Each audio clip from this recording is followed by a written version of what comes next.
Howdy, it's good to see everyone. Again, we come into the game against Baylor on a good streak. We've got we've scored a lot of goals so far with so far 10 goals in 3 games, and again we have a team with a lot of experience coming back, and we feel pretty good. We've made a lot of adjustments from the game on Wednesday to the game on Saturday, and feel pretty good about going into Waco. The Bears come back from Hawaii, where they went 2-0, and they come into the match with a 3-1 record. So it should be a really good game with Big 12 against SEC, and again, old Battle of the Brazos with Bears against Aggies. So happy to open up to any questions.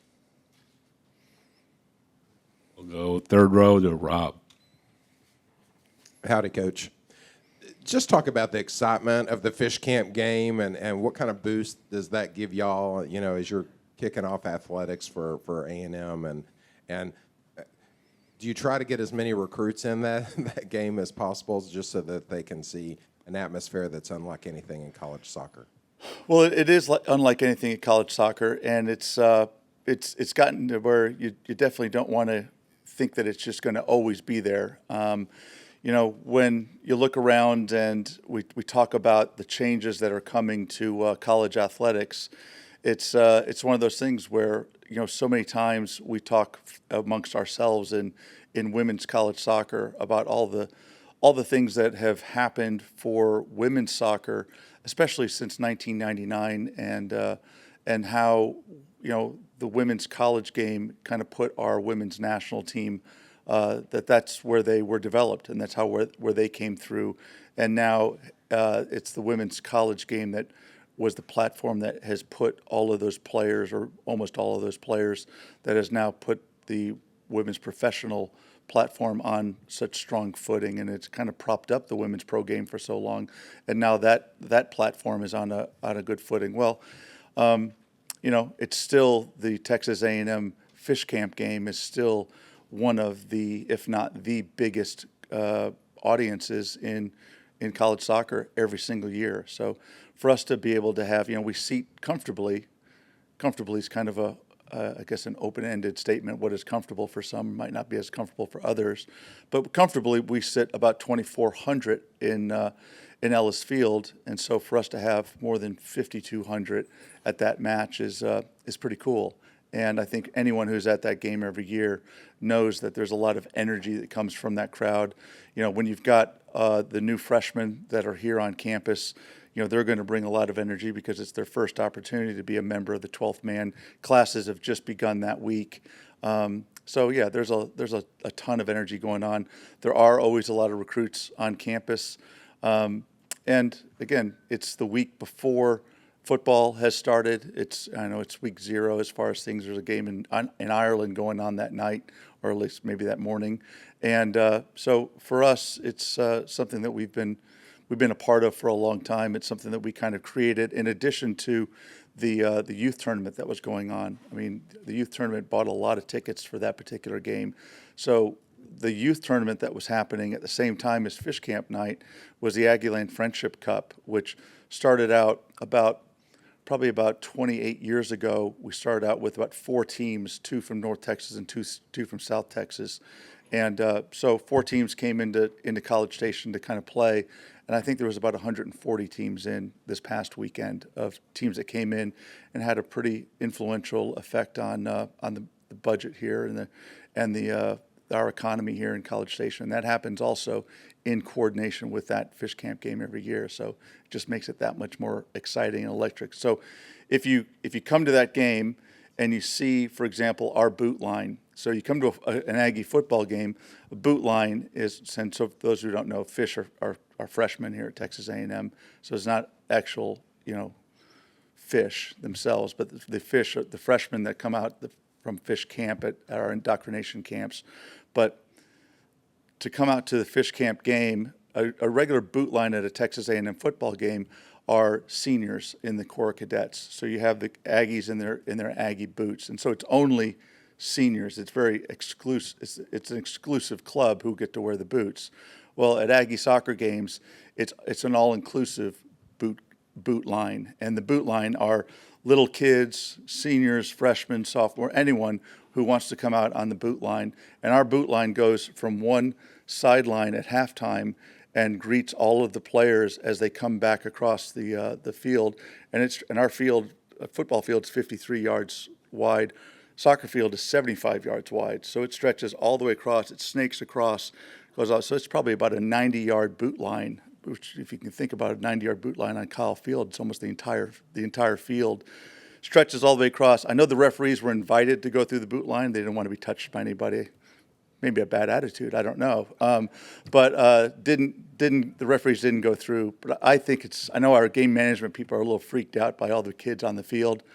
I think it's fantastic. I think it's a great way to include people. It's very inclusive, and I think it's just a really neat thing. And it's something that we take a lot of pride in because it does include so many people from so many different communities and everything that get a chance to come to Aggieland, in addition to our great freshman class here at Texas A&M. Class of 2028 is definitely indoctrinated into being the 12th man. So this weekend on Saturday at Kyle Field, they're definitely ready.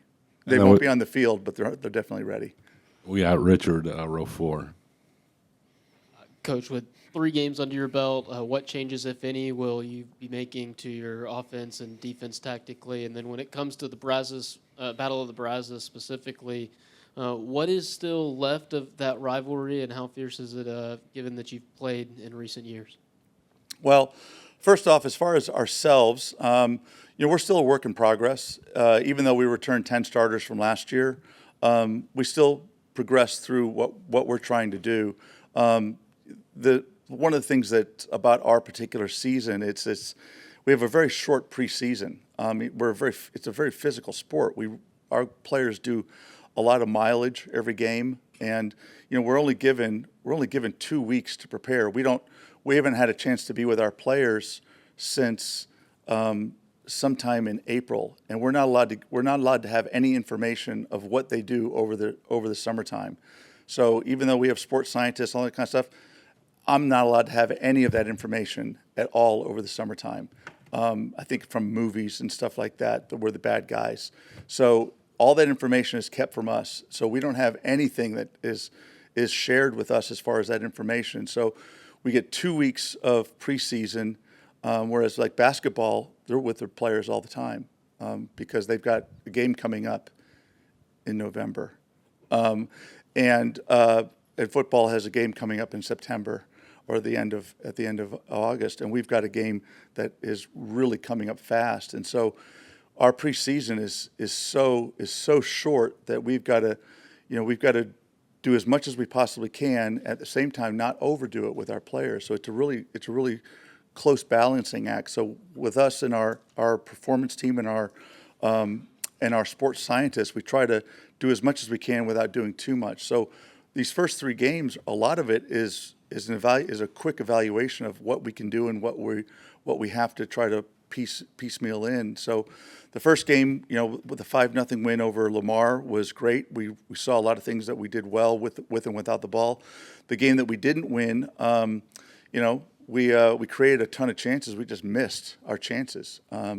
We flat missed, and Denver scored 3 great goals. We lose 3-2, but we didn't think we should have lost that game, but hats off to Denver that they hit their shots. And they caught us on some things that we were able to go in and make some adjustments. I thought our players responded well to what didn't happen. So it's, you win or you learn. And I thought our players learned some decent lessons, some hard lessons from that. So we continue to learn from those lessons and have to get better on that, on how we have to compact spaces to defend better, how we have to transition out of those spaces and play in those roles. Because again, our sport's a little bit different. We don't get a chance to call a timeout if things aren't going right. The players have got to be able to adjust on the fly, recognize situations that we've prepared them for, and understand that there's cause and effect of why we train things, because this is what's going to happen. We don't want to prove to be profound prophets after the fact and say, we told you this, because that. We want to have it to where it just shows up in the way that we play. So that's a lot of what we try to make sure that things are gonna go our way. As far as for Baylor and our rivalry with them, you can go back to early doors and a lot of the early Big 12 titles. The first championship that we won in the Big 12, a lot of it was, you can go back to '97, and some games that we played against them were pretty key in determining some of those championships. And then change of regime that they've had and changes of regimes that they've had have had some determination of how the temperature of some of those games. Some of them a little bit hotter than others, and we've had some success. They've had some success. I think we've won a lot of games in Waco, but they've never been easy games. And so the last game we played was here. And it was a 1-1 draw here in College Station. So going there, they're coming off of a they have a 2-game winning streak coming back from Hawaii, and they'll have a little bit of time all this week to kind of prepare for us. So I think you can expect them to be absolutely ready. It's a big game for them. We come in with a national ranking, and it'll be one of those things that we've got to make sure that the lessons learned and that we did well on Saturday night against a good Fairfield team, that we've got to continue to improve on that. And we've got to be able to do more than score great goals. The 3 goals that we scored on Saturday night, Mia Pante from 30 yards with an absolute bomb of a goal, Sydney Becerra bending a ball around a wall into the far post off the back post and in was, that's a world class goal. And then Margot Matula on a header on a corner kick. Those are big time pressure goals.